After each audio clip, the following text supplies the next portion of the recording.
What's up guys, Nate again, and today I wanted to do a pickups video for the month of April 2016. It was a pretty good month, a lot of good stuff came out, but I'll just get right into it. First we have the Bravely Second and Layer Collector's Edition. This came out at the beginning of the month.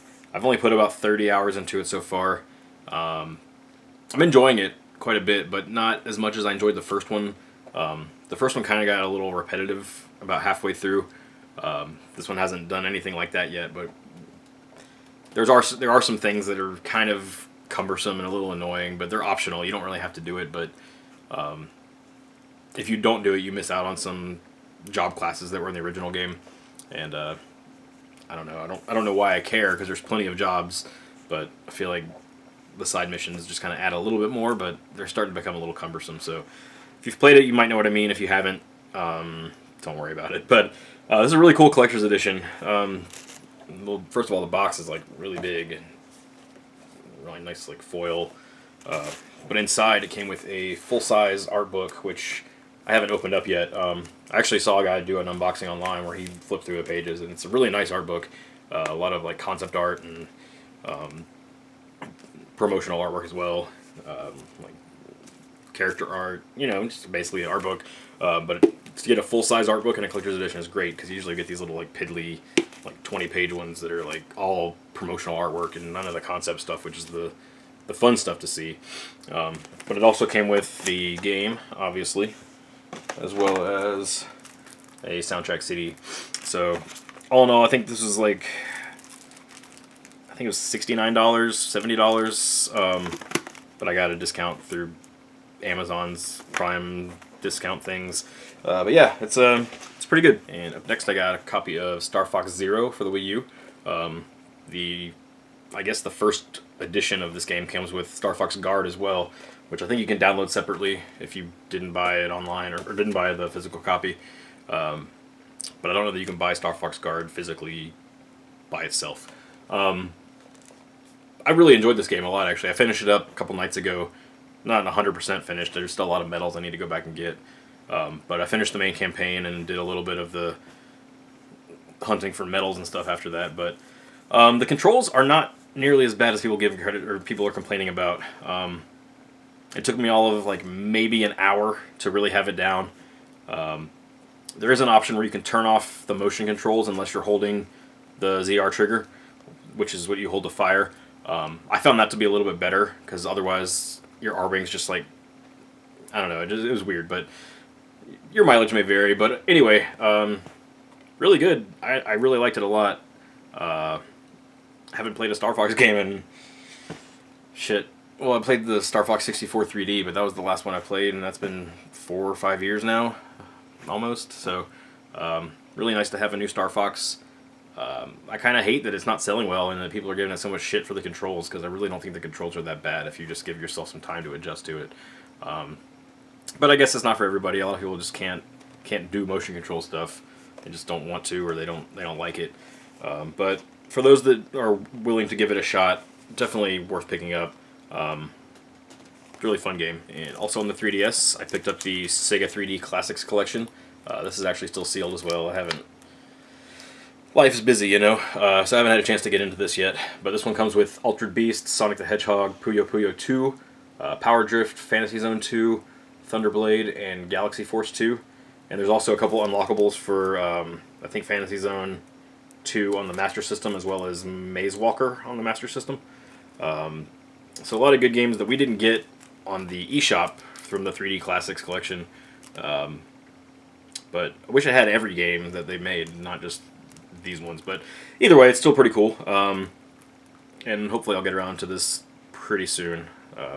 But you know, it's just a good little collection to have to play around with every now and then. I only got a few toys this month from the World of Nintendo line. I got the Piranha Plant variant in the red pipe.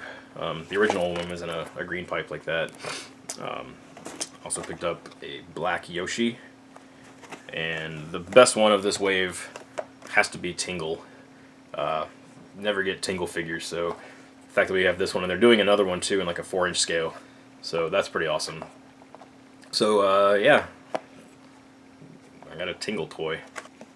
And keeping with the action figure line, I picked up the NECA Terminator 2 8-bit classic video game series figure.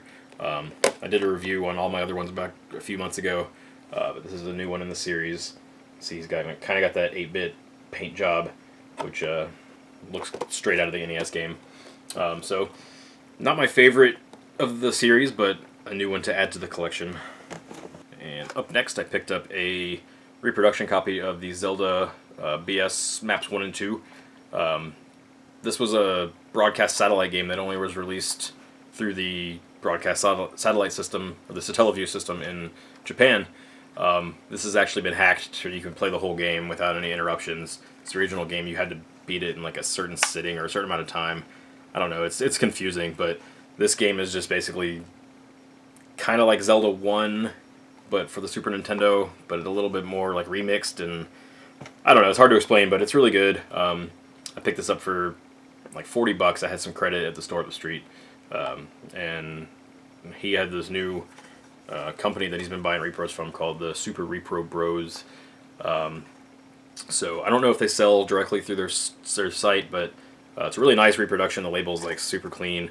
I'd like to find a box for it. I wish they did boxes and manuals, but I know other people out there have boxes that they've made for these, so I think UncleTusk.com has a box and manual for this, so I might pick that up from him eventually. So cool to have.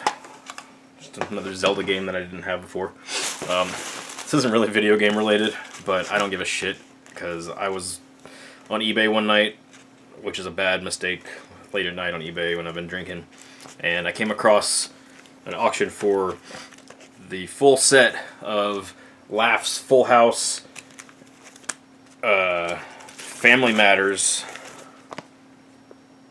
and Perfect Strangers trading cards. They were like $4 for the whole set, so I bought all of them, and now I have them. It even came with a checklist with Steve Urkel on the back. I know it's not game related, but I don't give a shit. I grew up watching these shows, and I honestly still watch these shows from time to time. So yeah, it's just part of my childhood, and I like them, and I like trading cards. I always have liked trading cards. If you've watched my channel for a while, you saw my extensive video game trading card collection. But yeah, I've always just collected stupid shit like this. I don't know why. It's gonna sit in a binder and probably never get looked at again, but it was $4, so fuck you. And finally, last video I uploaded my childhood Super Nintendo games that I liked, and I mentioned that there was one game that is not a good game, but I really wanted it back in my collection that I had from when I was a kid, and that is Rex Ronan Experimental Surgeon. A viewer named The Gaming File on YouTube, he has a channel too, I'll link it below. He messaged me like the day after I uploaded that video, and he was like, "Hey man, I actually got an extra copy of Rex Ronan." And I'm like, "Well, that's cool." He's like, "Yeah, well, you have anything to trade?" So we ended up working out a deal on a trade. I traded him a bunch of boxes, some Game Boy boxes, and like an N64 box for Lego Racers or something like that. And I got Rex Ronan and Spawn video game. And he was cool enough to throw in the Pokken Tournament Shadow Mewtwo amiibo card, which I didn't have because I still haven't bought this game yet. But that's cool because I don't know if I'm going to get this used or not, and I doubt it'll have the amiibo card in there, so I guess I can pick it up used and still get everything I want in there. He also threw in a little Yoshi figure. My daughter immediately took that, and she hasn't let go of it for like 2 days. And he threw in a little note and drew a little picture of me, so that was pretty cool. So thank you, Tyler. It was really awesome. And that's pretty much all I picked up this month. So if you guys have anything you'd like to add below, please leave me a comment. As always, please thumbs up this video. It really helps me somehow. I'm not really sure. I guess YouTube algorithms, whatever. But yeah, just do the thing and do the other thing and subscribe. And then I'll talk to you guys next time. Take it easy.